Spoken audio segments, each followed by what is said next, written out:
বাঙালিরা যে আসলে ফিফা ওয়ার্ল্ড কাপ খেলতে চায়, তো আমাদের কি এটা নিয়ে কোনো আসলে নির্দিষ্ট কোনো রোড ম্যাপ আছে? না আমরা আদতেও কি এরকম কোনো রোড ম্যাপ সেট করে ওইটা অনুযায়ী আগাচ্ছি? নাকি আমরা জাস্ট হুজুকি বলতেছি আমরা ফিফা ওয়ার্ল্ড কাপ খেলবো, অমুক ওয়ার্ল্ড কাপ, তমুক ওয়ার্ল্ড কাপ। কিন্তু আমি যদি বলি আমাদের প্রতিবেশী দেশ ভারতের কথা, তাদের কিন্তু নির্দিষ্ট একটা রোড ম্যাপ রয়েছে, একটা প্ল্যানিং রয়েছে।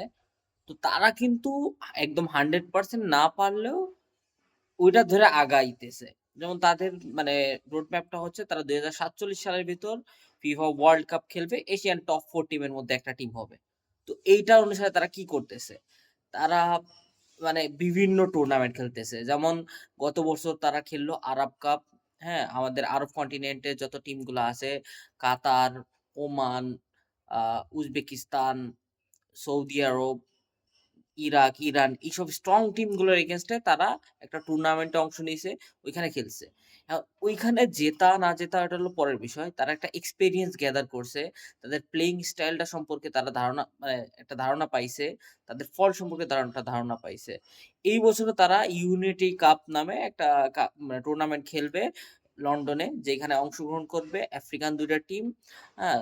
নর্থ আ একটা টিম, আমেরিকান কন্টিনেন্টের আর ভারত। তো এখানে থাকতেছে কে? নাইজেরিয়া, জ্যামাইকা, জিম্বাবুয়ে আর ভারত। এই টুর্নামেন্টটার ভিতরে সবচেয়ে লোয়েস্ট র‍্যাংকিং টিম হচ্ছে ভারত। তো তারা এত ভালো টুর্নামেন্ট খেলে নিজেদের প্লেয়ার গুলোর এক্সপেরিয়েন্স বাড়াচ্ছে ইন্টারন্যাশনাল প্লেয়ার গুলোর এগেইনস্ট এ। কারণ তাদের সব মানে কোন প্লেয়ারই কোন বাইরের দেশের লিগে খেলে না। জাস্ট এই কারণে তারা ইন্টারন্যাশনাল ফ্রেন্ডলি ম্যাচের সংখ্যাটা বাড়াচ্ছে, যাতে তারা ভালো কিছু ফল আশা করতে পারে তাদের প্লেয়ার থেকে। তাদের প্লেয়ারদের এক্সপেরিয়েন্স দিচ্ছে। অথচ আমরা কি করতেছি?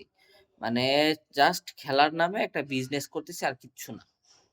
সান মেরিনো ইউরোপের একটা টিম, জাস্ট ইউরোপিয়ান টিম বলে নাম চালিয়ে এটা দিয়ে বিজনেস করে যাইতেছি। অথচ এই সান মেরিনোর মানে ফিফা র‍্যাংকিং কত? ২১৩। তারা তাদের ইতিহাসে জিতছে কয়টা ম্যাচ? ২ টা না ৩ টা। তো এইটা হলো আমাদের প্রস্তুতি। এইটা হলো আমাদের ওয়ার্ল্ড কাপ খেলার লক্ষ্য পূরণে সাহায্য করবে।